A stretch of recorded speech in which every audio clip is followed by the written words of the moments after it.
नमस्कार, मी मृदुला. आपल्या लाडक्या बापाची सेवा करण्यात सध्या सगळेच जण मग्न आहेत. सेलिब्रिटी ही वेळात वेळ काढून बापाची भक्तिभावे आराधना करताना पाहायला मिळत आहेत. म्हणूनच खास घरबसल्या सेलिब्रिटींच्या घरच्या गणपतीचं दर्शन तुम्हाला व्हावं याच उद्देशानं आम्ही घेऊन आलोय आमचा खास शो सेलिब्रिटी गणेशा.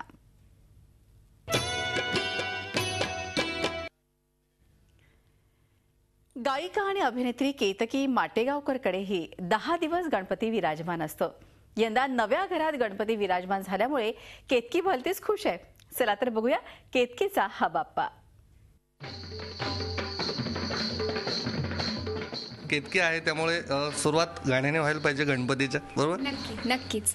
गणराज रंगी नाचतो, गणराज रंगी नाचतो नाचतो, पायी घागऱ्या करीती ऋण झुण, पायी घागऱ्या करीती ऋण झुण, नाद स्वर्गी पोचतो, गणराज रंगी नाचतो, गणराज रंगी नाचतो नाचतो.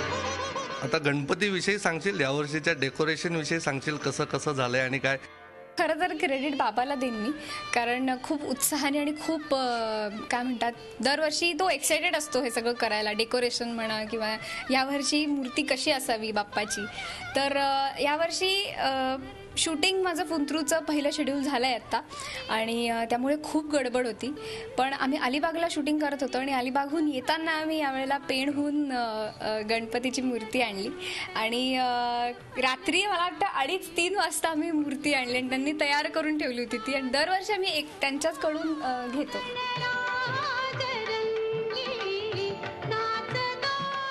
कानावर किंवा सोंडेवर जे इतकं सुंदर त्यांनी खडे लावलेले आहेत ते मला फारच आवडले.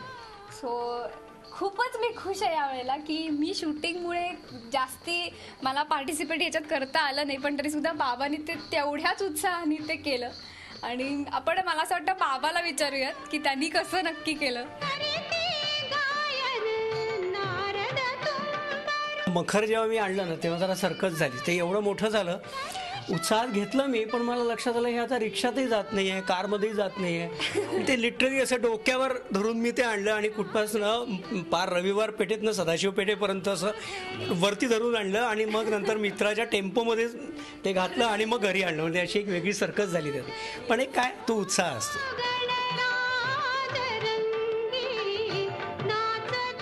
केतकी, आणखीन एक दुसरा प्रश्न आहे मनामध्ये की हे सगळं धावपळ, एकीकडे फोन थ्रूचं शूटिंग, दुसरीकडे तुला कुठे कुठे सेलिब्रिटी म्हणून जायला लागतं, आणि मग गणपती, पुण्याचे गणपती बघायचं ते होतं काय ॲडजस्ट, किंवा बघितलेच याच्या आधी ते तेव्हा बघता यायचे, आता येत नाहीत? नाही, मी लहानपणी खूप देखावे बघितले आहेत. पुण्यातले खूप गणपती आम्ही बघायला जायचो, आणि मला आठवतं की बाबा मला खांद्यावर बसवायचा, कारण मी एवढीशी होते आणि मला दिसायचंच नाही, आणि सध्या मला दिसत नाहीये, मला दिसत नाही असं व्हायचं. आणि मग बाबा मला खांद्यावर बसवायचा आणि त्याच्या खांद्यावर बसून मी सगळे देखावे बघितले. तर ते मला अजूनही, म्हणजे मला ते ॲज इफ आत्ता आत्ता घडलेलं आहे असं इतकं लक्षात आहे मला. आणि मला आठवतं की मी, आई आणि बाबा तिघही जण कार काढायचो आणि रात्री देखावे बघायला आम्ही बाहेर 12 वाजेनंतर.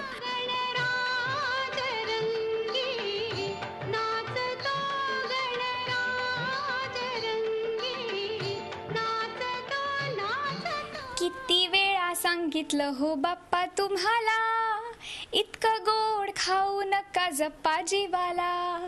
किती वेळा सांगितलं हो बाप्पा तुम्हाला, इतकं गोड खाऊ नका जप्पा जीवाला. 10 दिवसांसाठी येता रोज रोज मोदक खाता, 10 दिवसांसाठी येता रोज रोज मोदक खाता. हवा वरून दुधाचा हो घोट कशाला, इतकं गोड खाऊ नका जप्पा जीवाला. किती वेळा सांगितलं हो बाप्पा तुम्हाला. हळूच तुमच्या कानात सांगते तेवढं माझं ऐका, हळूच तुमच्या कानात सांगते तेवढं माझं ऐका. तुमचे सगळे मोदक तुम्ही मला देऊन टाका बाप्पा, तुमचे सगळे मोदक तुम्ही मला देऊन टाका. मग नको कशाचीही भीती तुम्हाला, इतकं गोड खाऊ नका जपा जीवाला. किती वेळा सांगितलं हो बाप्पा तुम्हाला, इतकं गोड खाऊ नका जपा जीवाला. झी 24 तास रहा एक पाऊल पुढे.